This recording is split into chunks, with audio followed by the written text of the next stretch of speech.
Hello, everyone, and welcome back to Unfiltered Vet Discussion, where we have commentary and discussions, I guess, and conversations about all sorts of things. Today, it's Phil, David, Jenny, and myself, Kelly, and you can see our bios on our website. But since we only have 20 minutes, we're just going to dive right in. We were discussing, do you feel compelled to comment? And the overall thing with this is many things. Do you feel engaged to comment on social media, respond to reviews? And these are all out of emotional base, not because you should base. So let me clarify that. Like, do you emotionally feel like you have a piece to say and you need to get into it with somebody? And that could be clients, for example, or that could just be anybody who's angry with you. Because one of the things I was talking about when we started was you have somebody who's angry, and usually when they're angry at somebody, they want that somebody to feel and engage and be lathered with the anger to understand how upset they are. But in reality, we get to choose whether we get to experience that anger or not. And that's a really powerful choice of, do I want to experience that, or does the person need to go be angry in their own corner, and when they can come back and have a conversation about it, just like children, you get a time out when you're ready to talk about it, come on down, we'll have a conversation, but us adults don't do that. Instead, we get emotionally involved in things and forget there's an off button, there's an engage button, a walk away button. Which one do we use? So I'm going to open it up to my compatriots here for the discussion. Well, and if you don't choose one of those, there's probably somebody nearby with a phone that's going to record it and then put it all over social media. True, right? Like, whether you get to say it or not, it's also going to happen. Yep. Yeah. Yeah. And do you want that? Because people in the room, we all have children. How many of us have said, be careful what you record and put on the internet? Because once it's on the internet, it is there forever, right? Including your behavior. And I cannot tell you how many conversations I've had with clients is, don't get into a pissing match on online reviews, because they will not be removed. And they're like, of course you can ask Google to remove our argument back and forth. And I'm like, hell no. Google's You like, can ask them to. Whether or not it actually gets removed is a completely different story. I had somebody who never even used us, and I'm like, so our clinic name is Deerfield Veterinary Clinic. Well, guess what? There are Deerfield Veterinary Clinics. There's one in Florida. There's one in Massachusetts. There's one in Wisconsin. There's one, and we get calls from these people. They're like screaming at us. I'm in your parking lot. No, you're not. Who did so I've started like answering the phone, Deerfield Veterinary Clinic, Deerfield, New Hampshire. How can I help you? Because they don't even know who they're calling. But we have reviews on there from people who lives in New Hampshire but uses the Deerfield Vet Clinic in Massachusetts because it's closer for them. And I tried to get the review removed, and Google's like, no. I'm like, this is not us. These are not our doctors. Nothing about this is us. But they said, no, but they live in your state. It must be about you. So yeah, Google doesn't care. They don't care. They want to get in on the juicy drama just as much as everybody else does. But yeah, I think, David, what were you saying before we got on about keyboard warriors, basically? Yeah, I think choosing to engage, variation on the title, but as a recipient of the anger, that doesn't mean you have to sit there and take it. You could redirect, choose other opportunities. But, you know, I think on the online stuff, people are choosing to engage in things that have nothing to do with them. That they read a post from somebody and they feel compelled to respond because it's anonymous or because they're not identified or whatever the platform is. And I don't do a lot of social media. It's a time suck, and I don't have enough time in the day because you go down these rabbit holes, and then who posted what, and then you're going to look at who that person is because you don't know them, and everybody's anger gets up and all in a tizzy. A couple weeks ago we talked about the bear and the man, and yeah, all the comments that came from that. Now, I haven't read them, but I've heard of them. I'm not going to go spend time or comment on it, but you get that sometimes vitriolic anger coming from folks, but they're not involved in it. So I think it's like what Kelly mentioned, that in a volatile situation with somebody else angry at you, you don't have to just sit and take it. It can be shaped where, hey, let's take a time out. But then there's also that anger over the keyboard that I don't know. I'm flummoxed. I don't get it. Yeah, because they can hit the off button, Yeah, choose you not know, to or type. the close the page button or close the app button. There's a lot of closes that could Yeah. be chosen here. The power button, just turn the whole damn thing off, right? Yeah, You get but people love the drama. And I think that's part of it is all the online stuff. I know, like I have team members who watch, we're in a small town and they watch our town page, which if anybody lives in a small town and has a small town Facebook page, ooh, you want to watch the drama and you just sit back and watch it. And she loves it. And I'm like, why do you love to watch it? But people love to watch reality television, and get all up in arms because our lives are boring and not dramatic enough. So we need to get drawn into this other drama. But reliving that negativity over and over and over just drains your Mhm. soul, and engaging in that kind of stuff. And with regards to the veterinary industry, I'm on a lot of Facebook practice manager sites, and people are always like, how do I respond to this 1-star Google review? What do I say to this 1-star Google review? You tell them, I'm sorry we didn't meet your needs and we wish you the best of luck. That's all. Yeah. Unless it's something truly like a medical issue, Kelly, to what you were saying, there are some things that we do need to respond with, right. but even those things, I don't do that online. I say, we've tried to call you and we have tried to email you. You are not responding. This is not something that we are willing to discuss online. Please feel free to reach out to Dr. George or Jenny, when you Period. are ready to discuss this, and leave it at that. But you don't have to defend yourself. You don't have to say, we're the best, industry out there and we're all caring and you're horrible for hating us. You just don't have to do it. Just But move along. there's been so much separation in our society that's been built into us that we're not even aware of, right? And it's this us versus them thing.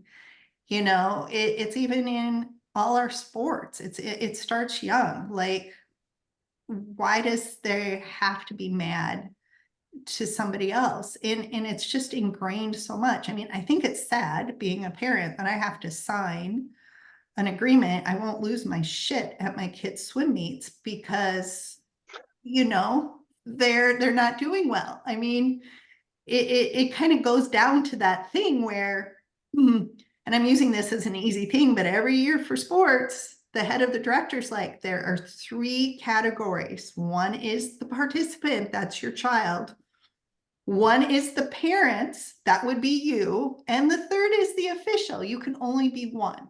You cannot be all 3. And I'm like, and I'm sitting there thinking, wow, some people must be really bad because they have to like drill it down. But really, that goes for a whole bunch of places. In the veterinary clinic, you are a participant, you're the pet owner, right? Or you're the provider. Or I suppose there's officiant, there's rules, regulations, OSHA, all those sort of things could be lumped into one. You're one of them. You tend not to be all of them. I mean, unless, you're the owner and have a dog and all that, but let's say that. But why we get caught up in all of this is something I think, and I don't know the answer, I'm throwing it out to you guys, but we've been driven and divided by society by separation. So there's an us versus them sort of thing. And also in that separation, I'm better than you are. So a hierarchy situation, I'm above you, you're below me. So therefore I feel better about myself because I'm squashing the shit out of you. I don't know. Like, I don't know how this works because I don't run this way. And then lack of self-esteem. Do we do this because we don't feel good on the inside? So we have to like have this like, like some animals out in the wild puff themselves up to make them look bigger than they are. So they look scary. I don't know. What do you guys think? And where Well, does personal responsibility come in too? And emotional intelligence. I am feeling angry. I can express that without beating you up verbally or physically, but in the communication skills. Uh, I jumped all over you, Phil, but no, I mean, that's exactly what I was going to mention is, so one, who amongst us, if we're to be honest, doesn't enjoy feeling a little bit morally superior to somebody else? Oh, You know, totally. is that there's got to be Every time. a payoff. You know, there's got to be a payoff for that. And the second thing, which is what Kelly and David, you were alluding to, is that if I'm angry, if I read that, or if I do something, you know, if I see something or somebody says something, if I get angry, the reason why I get angry is because I've got to have some belief, like some core belief about why that was said. Otherwise, it just bounces off of me. Like if it's literally, I mean, we say it like, don't take anything personally. I mean, I love the book, The Four Agreements. It was the first book that we used, you know, in our practice as far as a coaching tool. Sounds great. How do you do it?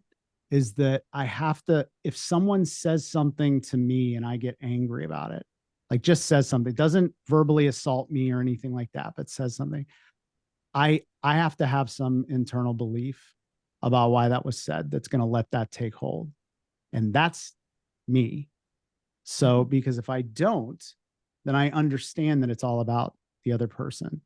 You know, I don't, sometimes in our practice, we say that's not a me problem, it's a you problem. I don't like the problem part, but just meaning is that I can sit back and say, wow, you know, somebody that was spiritually and emotionally well wouldn't act that way. So wow, I just wonder what's going on with that person. Now I'll say that takes work to get there, but knowing that, you know, to David's point is that if I respond, is that oftentimes I got to have some belief, some core belief in me why that's happening. And so it's taking hold. And so that, my friends, that's where it gets really exciting on social media. If you ever delve into that, it's like, why am I getting so like, wow, I'm really getting fired up here. Like why? You know, and really looking at that. Go ahead, Jenny. What you were talking about with self-awareness and how that does take a lot of time. I mean, that's really what it is Yeah. self-awareness. And we were talking before we got started about the solar flares, and I'm like, people are crazy right now. I've had more conversations with my team members in the last week. And one of them that I had today, I finally had to say, I need you to start taking responsibility for your part in this. It cannot be, it's her fault. She said this. She made me feel this way. No.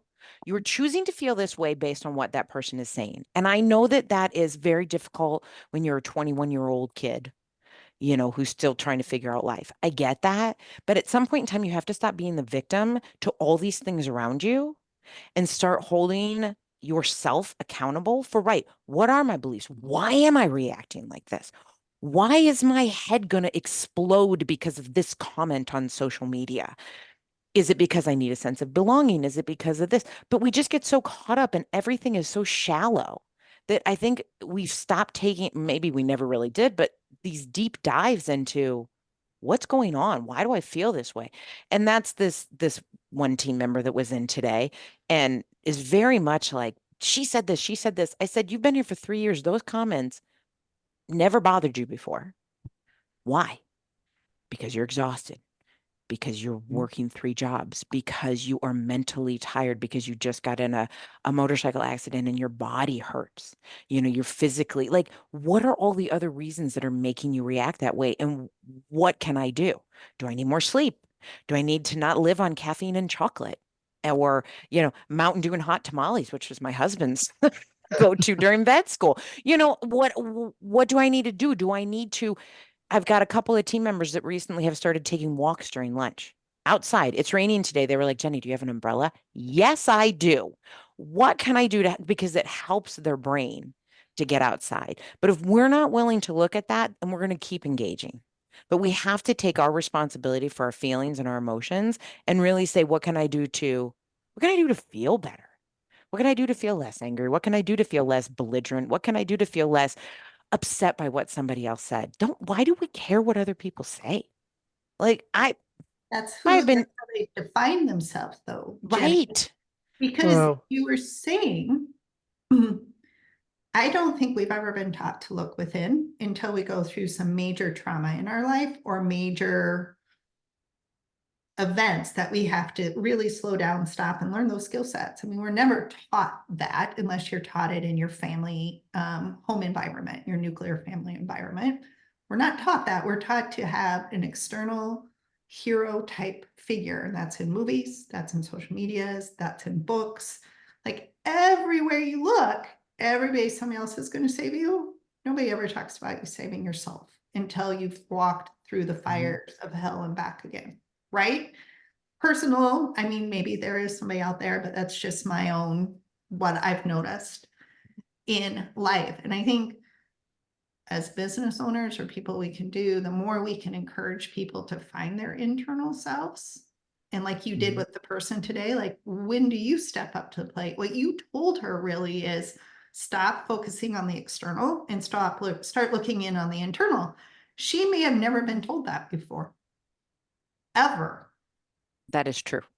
And that's Uh, exactly what I said. and I think somebody made the comment, but just we can only influence ourselves. But if you're modeling that behavior and encouraging it, then maybe it's disarming some of that anger before it ever gets there, especially between colleagues, because you're already demonstrating. It becomes part of the culture. Everything comes back to the culture of your team, right?